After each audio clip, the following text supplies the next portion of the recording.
You are listening to another episode of the Coach's Circle podcast, brought to you by LifeCoachPath.com. Our goal is to explore all the different ways you can craft your own career in the fields of coaching, wellness, and mental health. Each episode features guests who offer an authentic perspective on their own unique career path and explores ways you might begin to craft your own. For more information on who we are and what we do, visit www.lifecoachpath.com. And now, here's your host, Brandon Baker. Hi, everybody. Welcome to another episode of the Coach's Circle podcast. Today's guest is Alisha Hawrylyszyn Frank. She is a certified life coach, Reiki Master, meditation teacher, and yoga instructor. She is bicoastal and she does work out of La Jolla, California, as well as New York City. So, hi, Alisha. How are you? Hi, Brandon. Thanks for having me. I'm wonderful. How are you? I'm doing great. We were just talking about this right before I hit record. I'm glad to have somebody from New York City. It's refreshing. We've spoken to a lot of coaches all around the country, and it's always nice to have someone that knows their way around my hometown. Yeah. I know you're in California now. The New Yorker vibes. I'm a New Yorker for life. Once you are, it never goes away, does it? Yeah. Once you have your wings, you don't give them up. Right. Actually, my uncle who lives in Israel called me the other day, and he's like, Brandon, you wouldn't believe my New Yorker came out because he grew up in New York City, and he's halfway across the world, but it doesn't matter. You just have this natural disposition being, part of the city that just doesn't go away, for better or for worse. Yeah, absolutely. Yep. So, I'm happy to have you on the show, and I want to give listeners an idea of who you are, the amazing work you do, so they can get a better idea. So can you just share with us the kinds of clients that you see and the work you do to help them reach their goals? Yeah, so I see all different types of clients. It's funny because my practice is actually 50-50 split between men and women. Mm-hmm. And the ages are from, teenagers and actually into late 60s, early 70s, depending on the time of year and who I'm working with. My clients do rotate out, and which is super magical and keeps things really exciting. But I basically work with anyone who is willing to create a life that they want to love. So it breaks it down into those that are ready to evolve and discover inner growth and really find what inner peace and joy and truly living life can be. Right. Absolutely. That's beautifully worded. So I know that coaches obviously occupy a very different domain than therapy. And I wanted to start off with this broad topic because that is one of the primary focuses of this particular show. For a lot of coaches out there who are just starting their careers, they are trying to decide what niche to occupy and what kind of,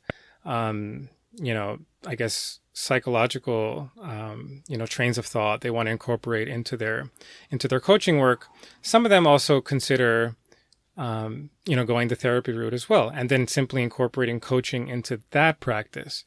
And so they have a passion for coaching. They just don't know if they necessarily want to be full-blown coaches. And so what I wanted to ask you, in the work that you do with your clients today, how would you distinguish your coaching work from a therapist's work that often deals with a lot of the same challenges that their clients present, problems at home, problems in school, career transitions. These are a lot of the different topics that therapists can tackle with their clients, but it's a very different methodology. So can you just share a little bit about how you distinguish those two? Absolutely. So I feel that therapy is very it's married more into the past. So you're staying a little bit more into the past and doing the healing work and what is connected to that area of your life.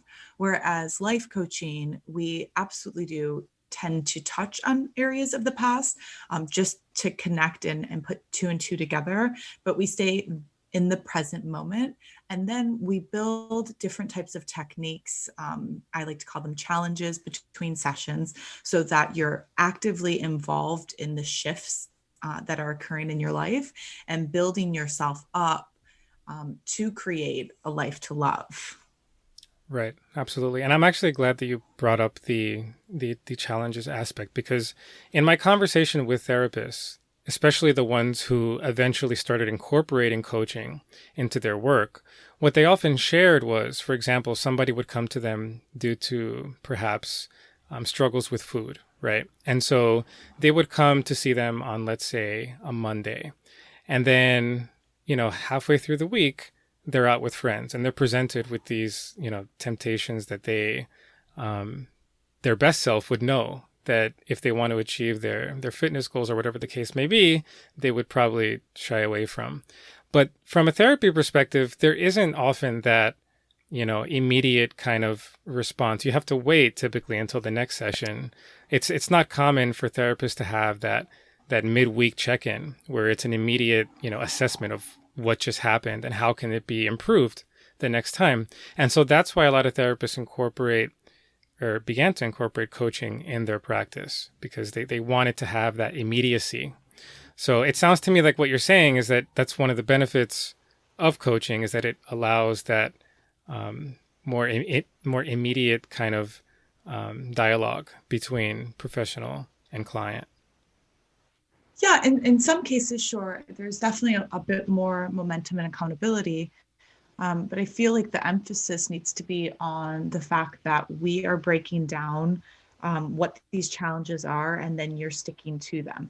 And by sticking to them and getting them done throughout the week, you are then creating a foundation with yourself of trust and security, and understanding that every bit of growth is a step-by-step process. Right. Okay. I also wanted to, looking through your site and the work that you do, I also wanted to discuss one of the methodologies that you have a passion for and that you use, which is Reiki. Mm-hmm. And I have spoken to Reiki masters in the past, and they all seem to share the same kind of, the same passion for it, and in a way that isn't fully understood why it works the way it does, at least not as much as some other practices. But there is no denying that it does work. Even people that are skeptical of it often find that they are changed after a session or two. So can you just explain to the audience who might not be familiar with it what Reiki is and how it works, and the benefits that clients can get out of it? So Reiki is, the easiest way to describe it is by saying it's an energetic massage. So it's a no touch, no hands-on way of filtering the energy in your system through the chakras and releasing yourself from any type of emotional ties or traumas from your past, and even going as far as not only this life, maybe past lives. And just really working through what it is that is not allowing you to not only be your best self, but also preventing you from expansion. And so, as you said, there are a lot of skeptics that will come in and they're like, oh, I don't really believe this. And then they have a session right. And they're like, okay, that was fucking weird. Like, how is it that I could feel that? Why is it that I feel lighter? What's going on? And it's like, yeah, E equals MC squared, right? So we are energetic beings.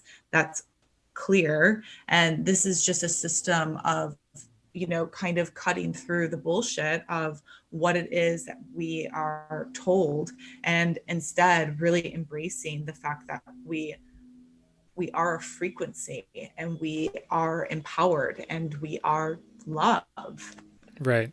So why do you think a more traditional dialogue-based coaching session sometimes for some clients might not be enough to achieve some of the goals that they're looking to get out of a session? Why is I know that Reiki is a no-touch method as well, but it is a very different technique than just traditional dialogue-based coaching. So why do you think sometimes simply a discussion isn't quite sufficient?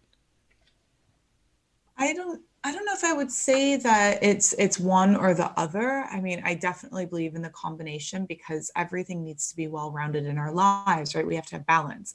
And so this is just another angle of healing and understanding and growth.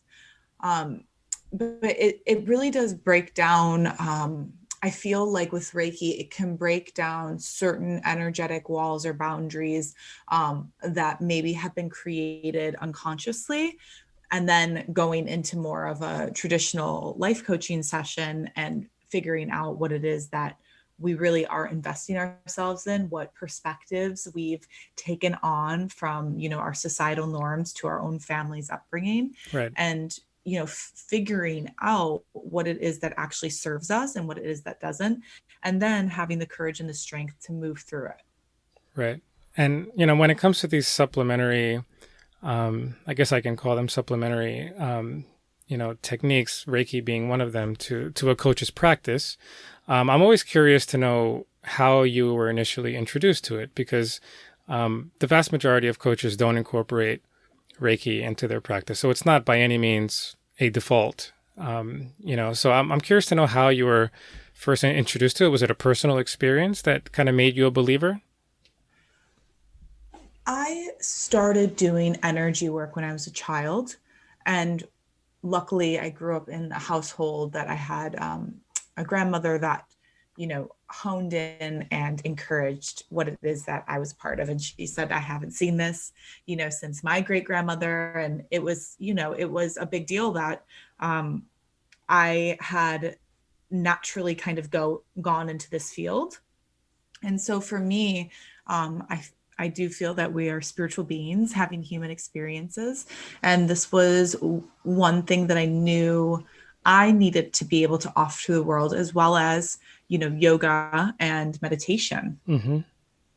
All right. So, it's not about, trying to stand out or be different. It was what calls to me, which I feel that we all have this. It's that we tend to ignore it. And instead I embraced it and said, you know what, this is how I'm going to show up. This is my authentic self. And this is what I'm going to give in order to fulfill my purpose in this life.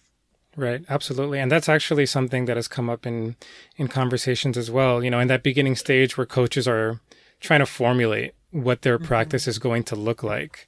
I think there sometimes becomes too much of an emphasis on, okay, what is expected of a, capital L, capital C life coach? Like, what is expected of me in my practice? And I think it just would serve everybody from coach to client for coaches to realize, well, you know what? It's not about what's expected. It's not about what's quote unquote normal in this field. It's exactly what you said. Whatever you experience in your own life that has made a significant impact, if you can find a way to incorporate it into your coaching practice, then that's all the better. It doesn't have to be kind of the standard or the I guess common way of running a practice. There really is no such thing, because like doing these interviews, I've spoken to at this point over 100 different coaches all across the country, even across the world, and there are no two practices that look the same.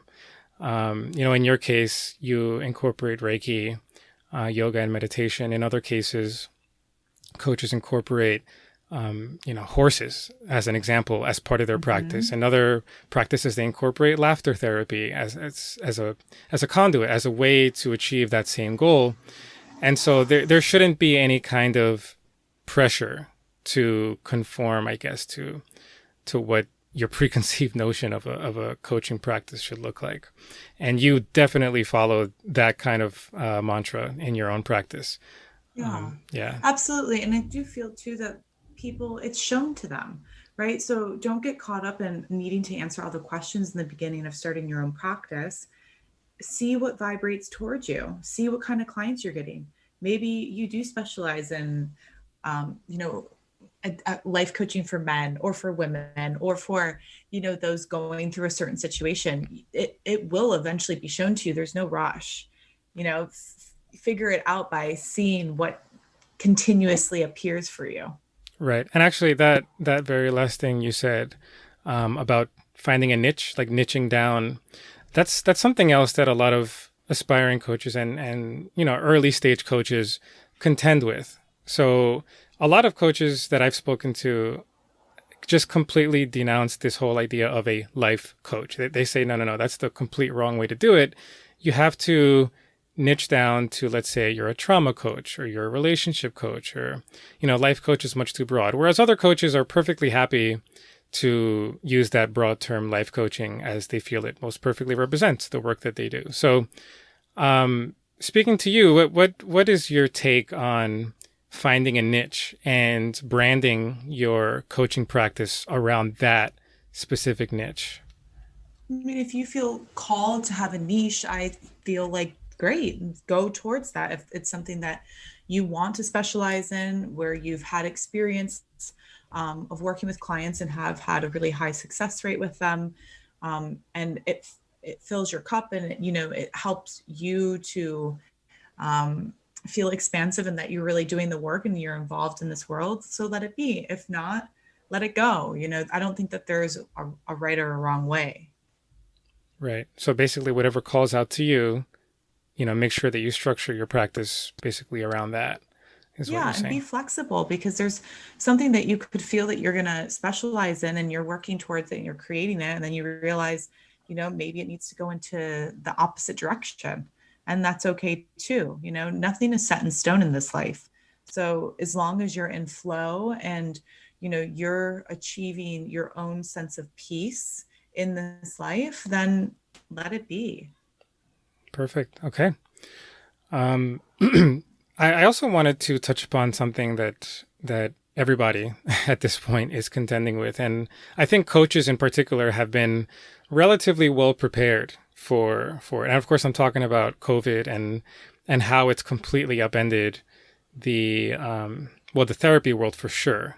I spoke to a therapist who shared with me that 99% of his clients were face-to-face before March of 2020. And afterward, of course, it became pretty much zero. And he had to completely revamp and reimagine what his practice was like. Now, of course, that is in the realm of therapy, where you're bound by your state, you're licensed in your state. And so naturally, that's going to lend itself to face-to-face practice. But in the world of coaching, coaches, I feel, have been relatively well prepared because most of their sessions, many of their sessions at least, were virtual. And for a lot of coaches, most of their sessions, or even all of their sessions, are virtual. So in your particular coaching practice, how has COVID impacted the work you do? And how do you think, even once COVID is a thing of the past, how do you think it's going to impact the coaching, industry as a whole?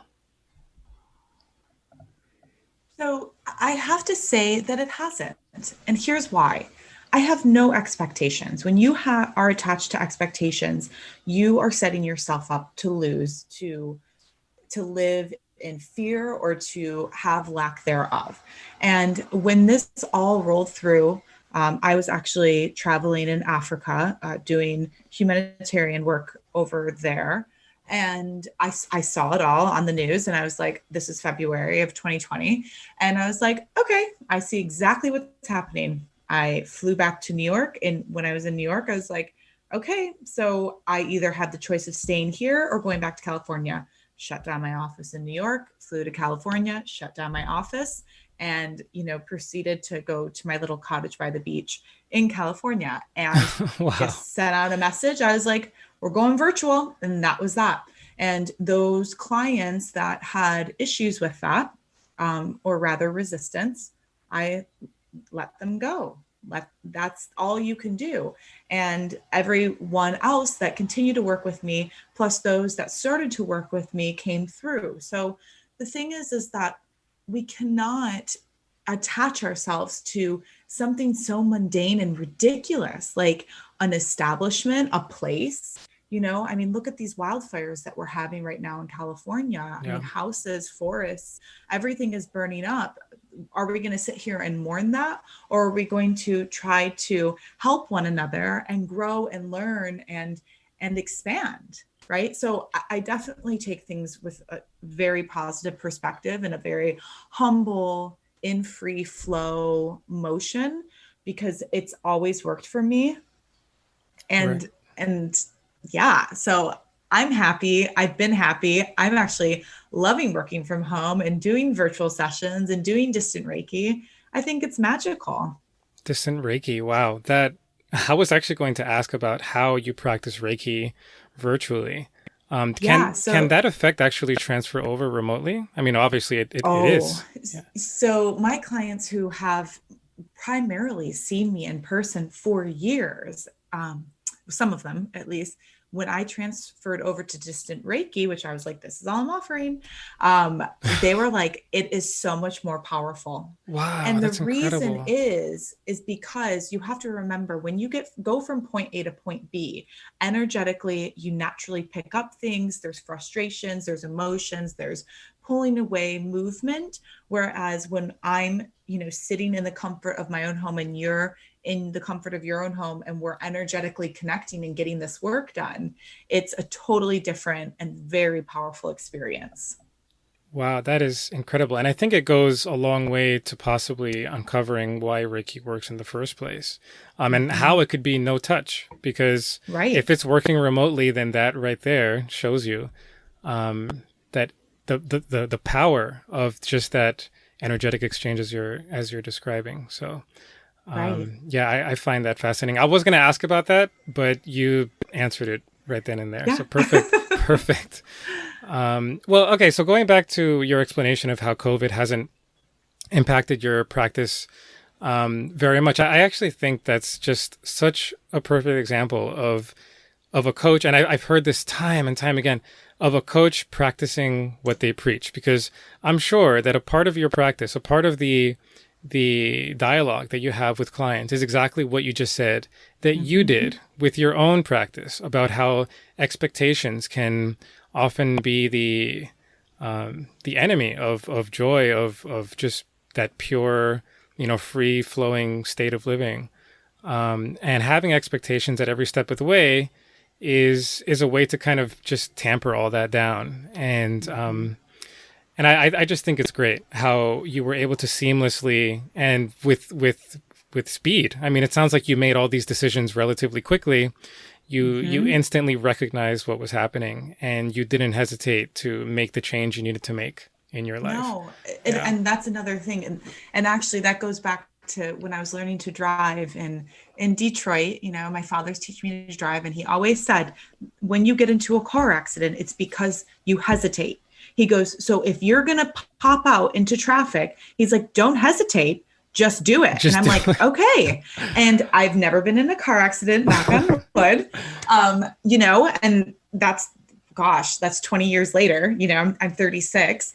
um, and it's true, like you just kind of have to move through it and do it.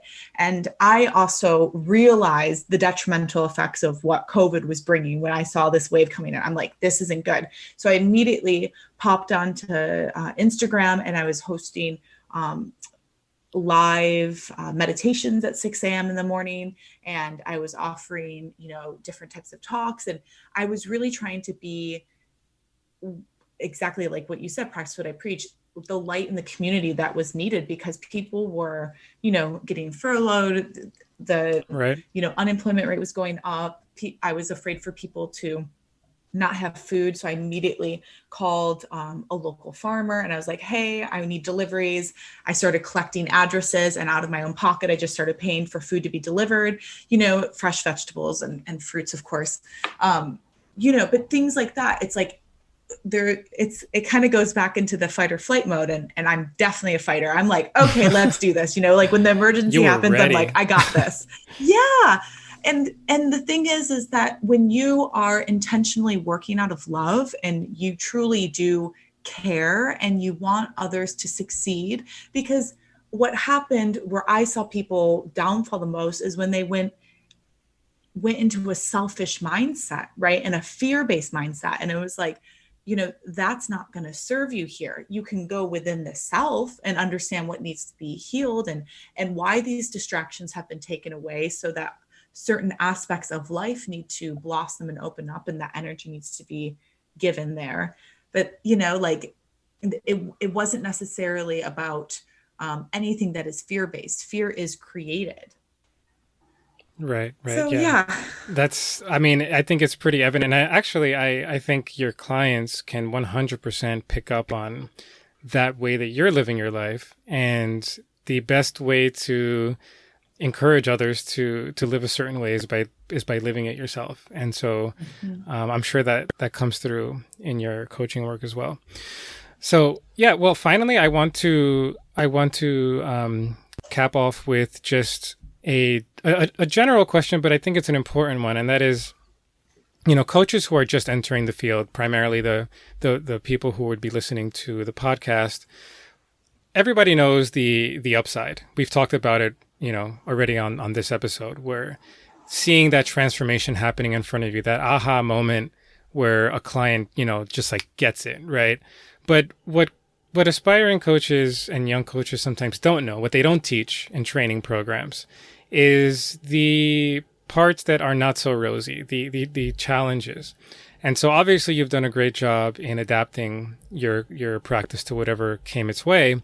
But can you just try to think back on maybe one particular challenge that was especially difficult that you found a way to overcome, or perhaps something that a cautionary tale maybe to young coaches looking to get into the field? Oh gosh. It's a tough one, I know. Yeah, I guess I don't get stuck in your own head. Like these things are being shown to you perfectly. Allow yourself to be non-judgmental and just open. And it's okay not to know everything. You never will. Right. But I guess mostly always keep learning, always keep studying and expanding, and knowing that every interaction you have, even if it is with a client, you're learning, right? And keeping that curiosity alive allows you to be really intrigued with the work. And my practice has been around for 6 years, and I will tell you, I love my job. I love my practice. I love my clients, and I'm so in love with my life.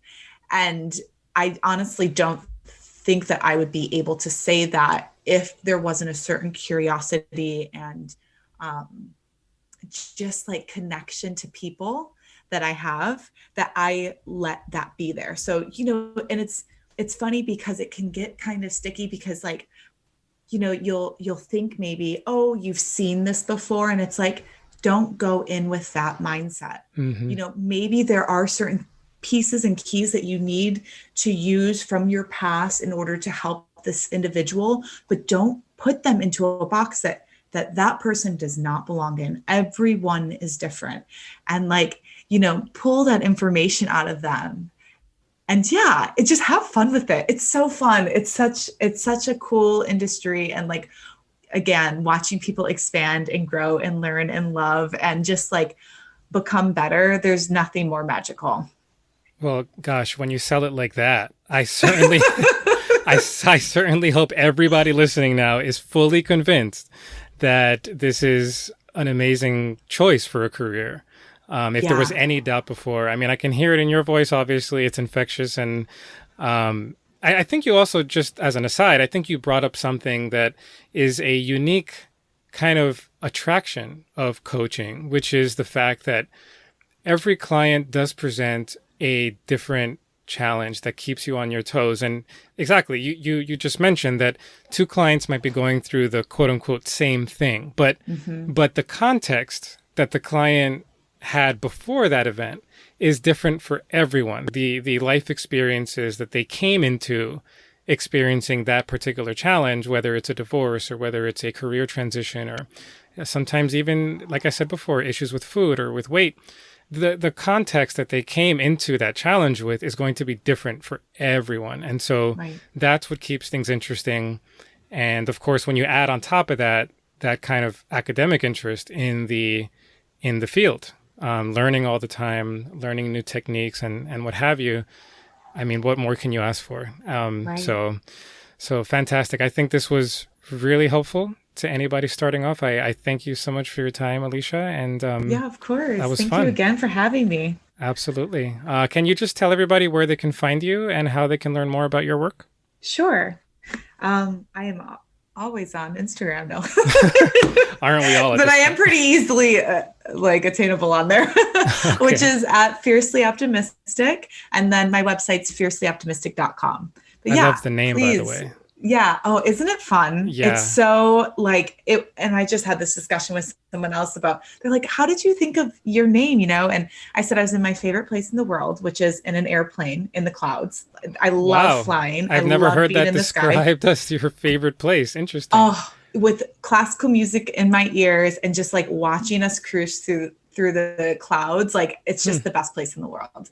And Fiercely Optimistic came to me, and clearly I'm a very positive, optimistic person. But it was the fierce factor of that, you think of Tyra Banks and a snap, and it's because being positive is not always easy, and you have to fight for it at times, and you have to figure it out. So fiercely optimistic. I love the intentionality that the word fierce adds to that. It's on purpose, it's, you're not just passively by default optimistic, right? So right. that's great. I love it. Awesome. Well, Alisha, thanks again. And I hope everybody that's listening got a lot out of the conversation. So really appreciate it. Thank you so much. Okay. Take care. Bye-bye. You too. Bye. Thank you for listening to this episode of the Coach's Circle podcast. We hope you enjoyed listening to our show just as much as we enjoyed making it. If you'd like to check out a complete listing of all of the episodes on our show, head on over to lifecoachpath.com/podcast. See you on the next one.